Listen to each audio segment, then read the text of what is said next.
शुरू करें आईएएस का सफर एपेक्स आईएएस के साथ।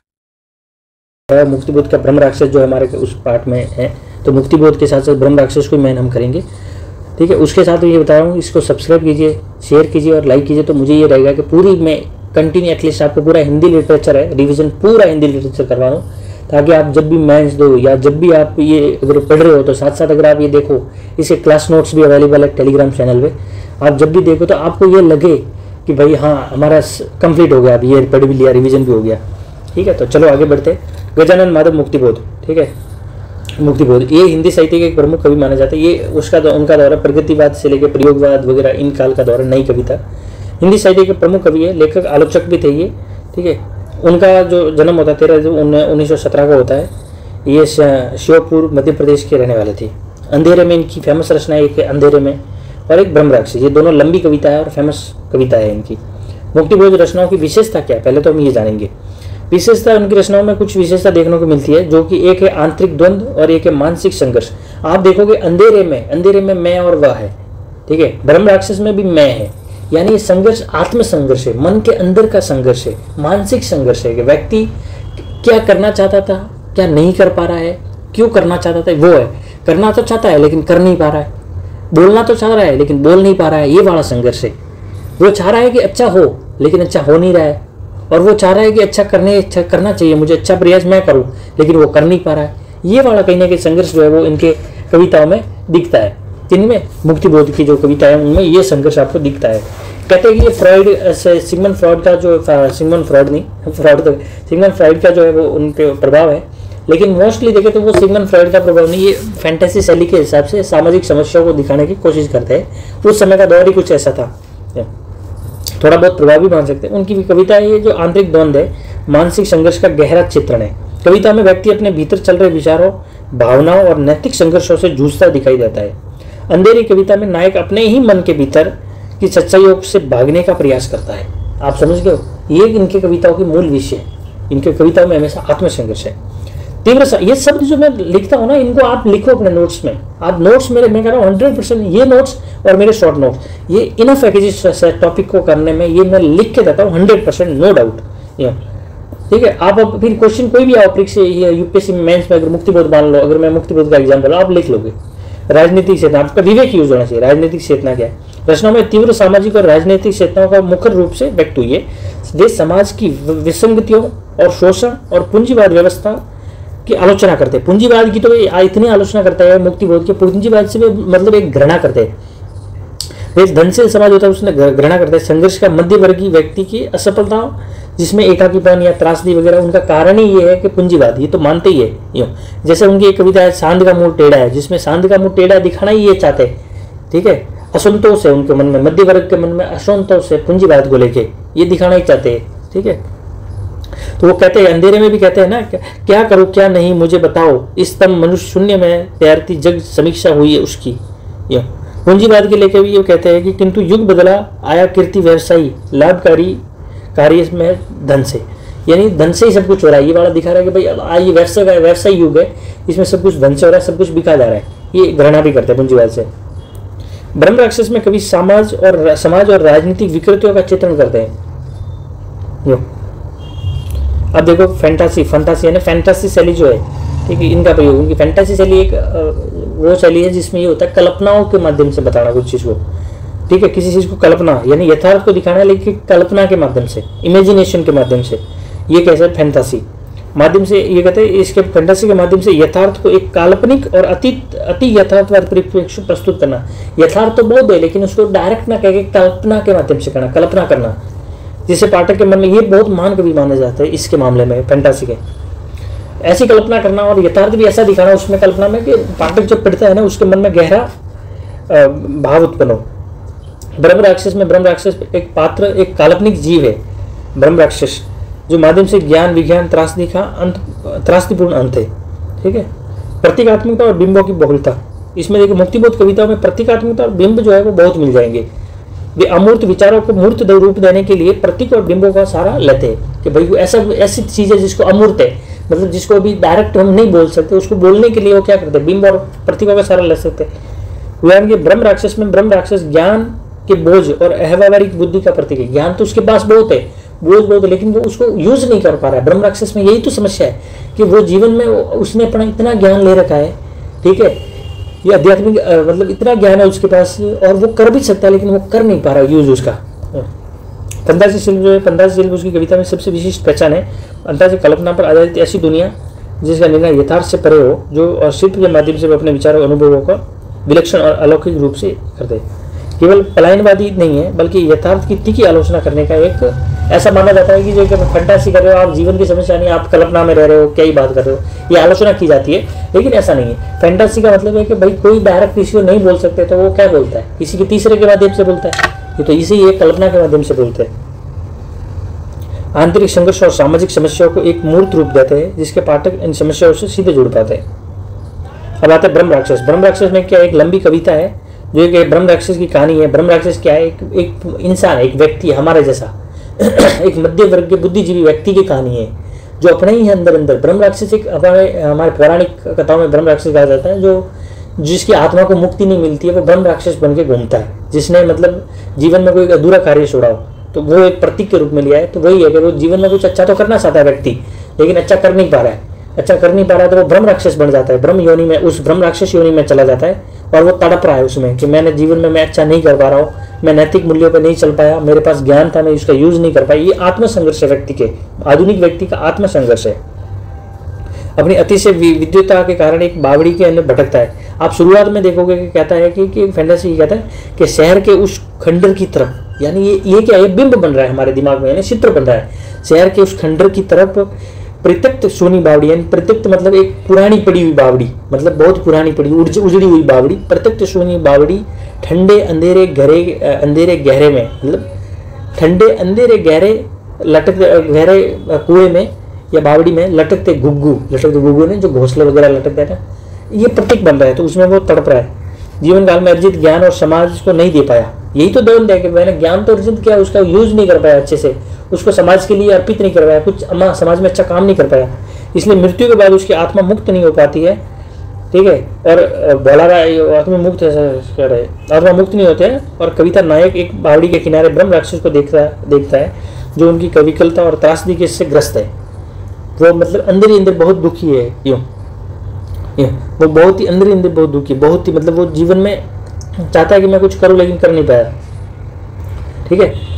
वो उसमें ये कहता है कि वो खूब ऊंचा एक जमीन जीना सांवला, उसकी अंधेरी सीढ़ियों वे एक अचार निराल लोक की एक चढ़ना और उतरना, पुनः चढ़ना और उतरना। मतलब वो कहता है कि मैं जाता हूँ समाज में, बाहर बताता हूँ चीज़ें, लेकिन वो वापस आता है, उसको नहीं हो पा रहा है। उससे मतलब ये होता है ना कि उससे ये चीज़ें हो नहीं पा रही है, वो करना तो चाहता है लेकिन हो नहीं पा रही है।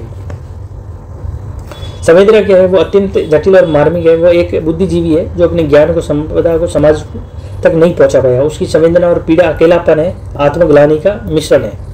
स्वयं को एक कुएं की तरफ आता है जिसमें ज्ञान का खजाना तो भरा है, लेकिन कोई प्यासा उसके पास नहीं आता।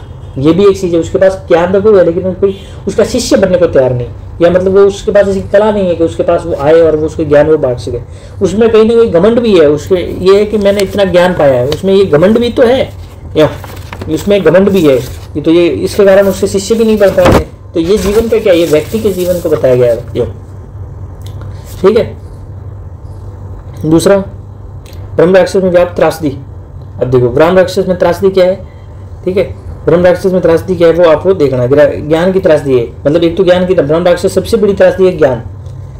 वह मुक्ति नहीं दे पाता उससे, ज्ञान जो है वो मुक्ति नहीं दे पा रहा, क्योंकि ज्ञान उसको है, वो आगे ज्ञान दे नहीं सका, तो वो अभी अंदर ही अंदर मर रहा है।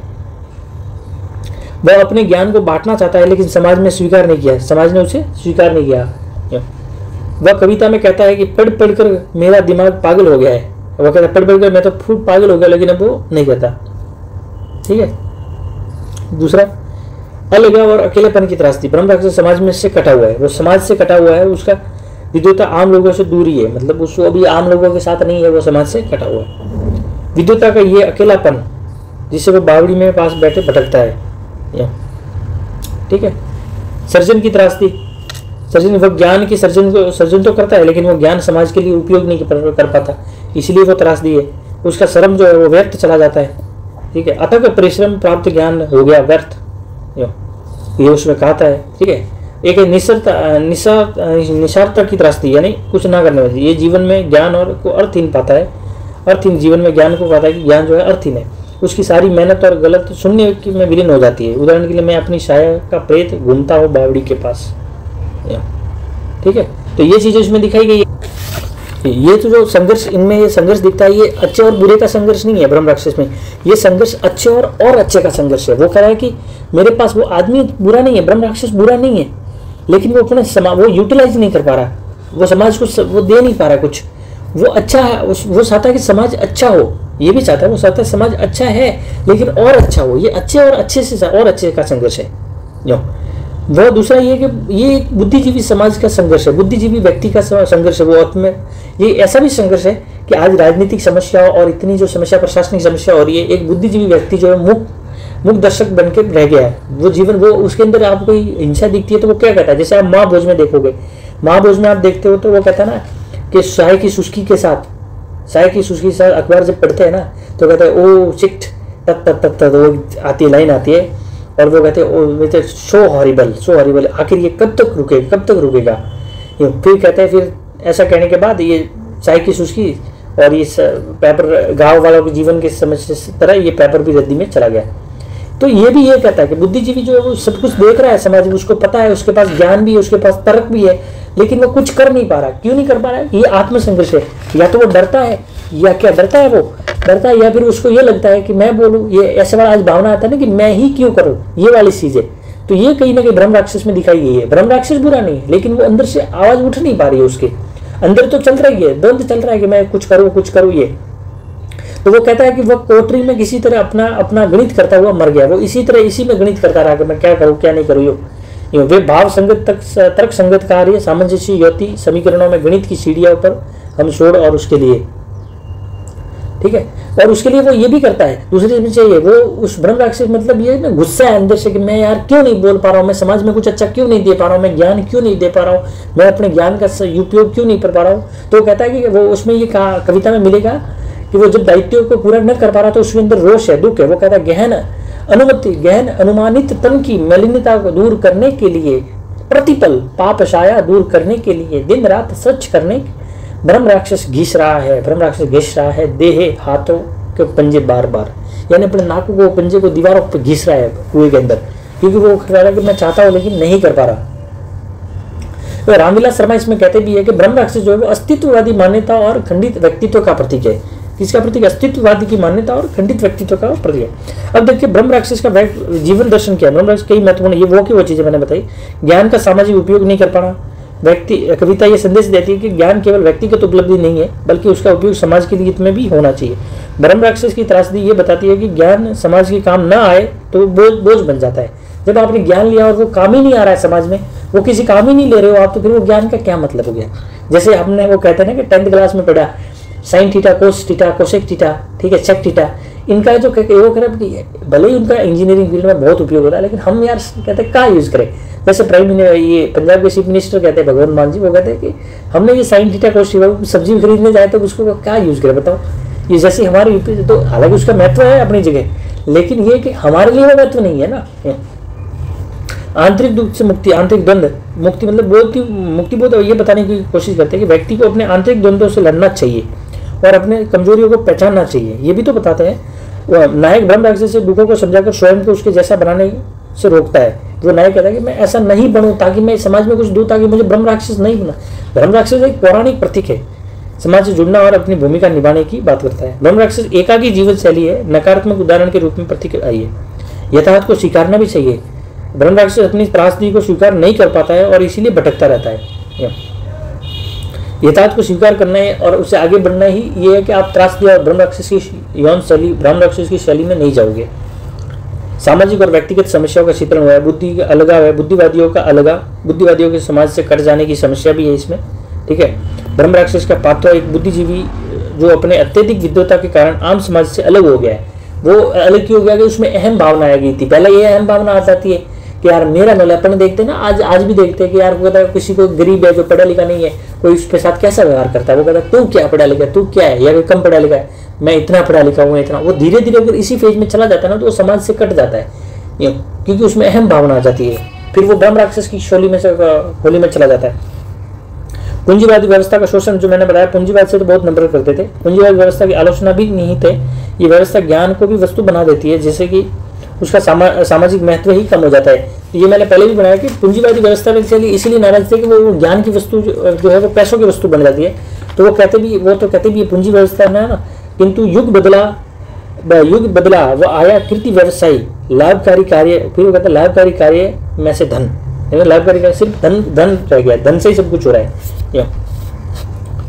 अहंकार और अहम भावना, ब्रह्म राक्षस अहंकार और अहम का दूसरों के लिए उसे रोकता है और व्यक्तिगत समस्याओं का चित्रण करता है।